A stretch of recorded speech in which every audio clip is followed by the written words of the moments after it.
and agricultural products, generic medicines and pharmaceuticals, telecom equipment, labor services and machine parts. ये उन्होंने 7-8 चीजें हैं identify कर दी हैं. हमारा मार्केट खुला है, हम चाहते हैं कि भारत हमें भेजे ये सब चीजें, राइट? जैसे हम भारत को तेल देते हैं, हम भारत को हथियार देते हैं, भारत खरीदता है ना रशिया से, उसी तरीके से रशिया अब तैयार हो गया है, कह रहा है कंज्यूमर गुड्स हम खरीदेंगे आपसे, फूड ये हम खरीदेंगे आपसे, एग्रीकल्चरल प्रोडक्ट्स, राइट? ये हमारे फार्मर्स के लिए दोस्तों एक बहुत अच्छी चीज हो गई है, बहुत बढ़िया चीज हो गई है भारत के फार्मर्स के लिए. आपको एक बड़ा सॉलिड एक एक्सपोर्ट मार्केट मिल गया है. जेनेरिक मेडिसिन एंड फार्मास्यूटिकल्स, जो दवाइयां हैं, India is the largest manufacturer, I think one of the top 2 largest manufacturers of generic medicine in the world. तो जाहिर सी बात है हमारी मेडिसिन, अब आप यूएस में जाइए, यूएस में जेनेरिक ड्रग्स हैं ज्यादातर. Telecom equipment, labour services and machine parts, इसमें 3.1 मिलियन यानी कि 31 लाख लोगों की जरूरत है रशिया को. जो भारत से बात हुई है 31 लाख लोग भारत से, और ये हर एक लेवल के, इसमें इंजीनियर्स भी हैं, इसमें रिसर्च स्कॉलर्स भी हैं, इसमें जो कंस्ट्रक्शन वर्कर्स हैं वो भी हैं, इसमें लेबर हैं वो भी हैं, इसमें मैनेजर्स हैं वो भी हैं. Entire ecosystem Russia needs a total of 31 lakh people, 3.1 million, right? So India will also send this manpower to Russia. अब उसमें 31 मिलियन में कितना भेजता है, कितना समय लगता है, वो बात की बात है. तो इंटरेस्टिंग डेवलपमेंट है रिगार्डिंग जो यूएस नेशनल सिक्योरिटी स्ट्रैटेजी है, पढ़ने वाला डॉक्यूमेंट है. मैंने उस पर कुछ पॉइंट्स निकाले हैं regarding Pakistan and India and how the Americans are looking Pakistan. पहली बात तो ये है कि अमेरिका ये चाहता है, अमेरिका ये प्रायोरिटाइज करता है कि जो न्यूक्लियर रीजन्स हैं इंक्लूडिंग पाकिस्तान एंड इंडिया, वहाँ पे अमन होना चाहिए. सो ये जो ट्रम्प एडमिनिस्ट्रेशन है वो बेसिकली कह ये रही है पाकिस्तान और इंडिया को कि आपको you need to talk, you need to engage, you need to have a conversation with each other. नमस्कार, जय हिंद दोस्तों, आप सभी का फिर से वीडियो में स्वागत है. जैसा कि आप देख रहे कि रूसी राष्ट्रपति का भारत दौरा अमेरिका को खलता जा रहा है. पेंटागन के पूर्व अधिकारी माइकल रूबिन ने कहा है कि रूस के राष्ट्रपति व्लादिमीर पुतिन की भारत यात्रा को अमेरिका में ट्रंप की बड़ी कूटनीतिक नाकामयाबी मानी जा रही है. उन्होंने दावा किया है कि 65% अमेरिकी ट्रंप को नापसंद करते हैं. रूबिन ने रूस से भारत के तेल आयात का बचाव करते हुए कहा है कि अमेरिका खुद मॉस्को से व्यापार करता है और भारत अपनी ऊर्जा ज़रूरतों को प्राथमिकता देने में सही है.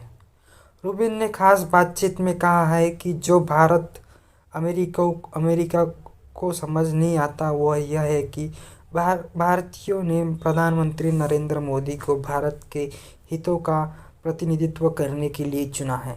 अमेरिका पाखंड कर रहा है क्योंकि हम रूस से खरीदते हैं, हम ऐसे सामान और मटेरियल खरीदते हैं जिनके लिए हमारे पास कोई दूसरा बाजार नहीं है. इस पर पाकिस्तानियों की क्या रिएक्शन है, वीडियो में देखिए. कन्वर्सेशन करने की ज़रूरत है और पाकिस्तान जो है उसको as one of the important countries in the region is being considered के पाकिस्तान और इंडिया इंगेज करें.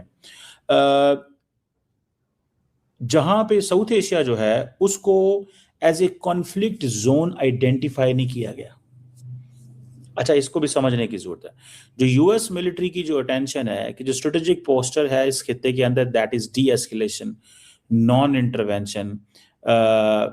तो if in case this region के अंदर अमेरिका का जो स्ट्रेटेजिक पोस्टर है that is not a conflict zone, then it means India as a net regional stabilizer, America doesn't need that. इस बात को समझें.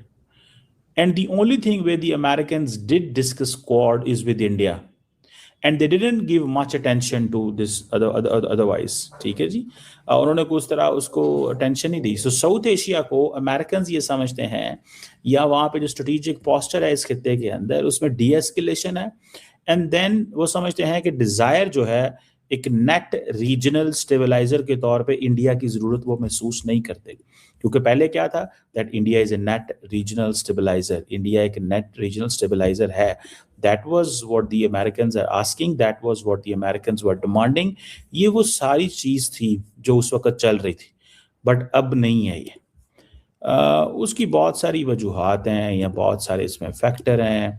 वो क्या क्या है, we can talk on that. और इंडिया के हवाले से अमेरिका के अंदर एक डिफरेंट माइंडसेट एंड अप्रोच जो है वो पाई जाती है। अमेरिकन समझते हैं ने यहां पे साइन कर दिया अपना, एंड ऑफ स्टोरी। इसमें माल मसाला क्या है, इसको समझने के लिए अगले पेज पे जाना होगा। How American strategy went ashtray, यानी कि अमेरिकन कह रहे हैं कि उनसे गलती कहां हुई। हमारी जो स्ट्रैटेजी थी वो दाएं बाएं कैसे हो गई। The purpose of foreign policy is the protection of core national interest, that is the sole focus of this strategy. American strategy since the end of the cold war have fallen short.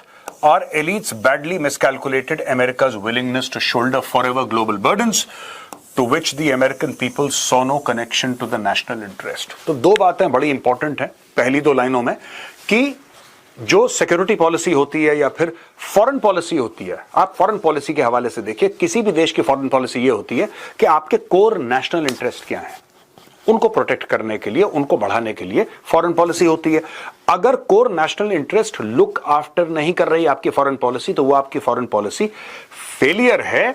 और इन्होंने बोला है कि cold war के बाद, अगर हम cold war since the end of the cold war, आप समझ लीजिए कि 1991 fall of the Soviet union, वहां तक अगर हम एक बेंचमार्क पकड़ लेते हैं, क्योंकि अलग अलग थिंकर्स, अलग अलग थिंक टैंक वाले अलग अलग साल समझते हैं कि this is the end of the cold war and that is the end of the cold war. So मैंने आपको 1991 का एक दे दिया है कि breakup of the Soviet Union कर रहा है। और ये एक नई फ्रेमवर्क है जिसको प्रेसिडेंट ट्रम्प जो है वो कर रहे हैं। This is something very extra ordinary. मिसाल के तौर पे वो क्या कहते हैं, वो कहते हैं जी ये जो हमारी स्ट्रैटेजी है ये हर मुल्क, हर रीजन और हर इशू के ऊपर बेस नहीं करती।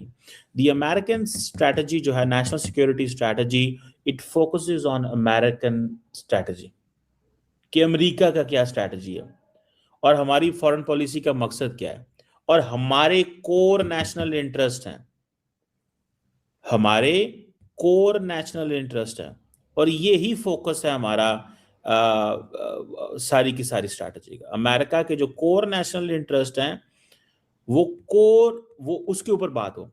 अब अमेरिकन स्ट्रैटेजीज जो हैं वो समझते हैं कि जब से कोल्ड वॉर का जो खत्म हुआ है, ठीक है जी, वो कहते हैं कि जी ये एक ही चीज रही है, ठीक है, जो हमारे लीडर्स रहे हैं या जो हमारी एलीट रही है, अमेरिकन एलीट की बात कर रहे हैं, यानी कि अमेरिकी सदर अमेरिकन एलीट को हिट भी कर रहे हैं, कि वो उनकी डिजायर्स नहीं है कि हमने कैसे चीजों को चुना, जो उनकी डिजायर्स थी वो हमारी फॉरेन पॉलिसी बन गई। कोल्ड वॉर का उन्होंने जिक्र किया कि अमेरिका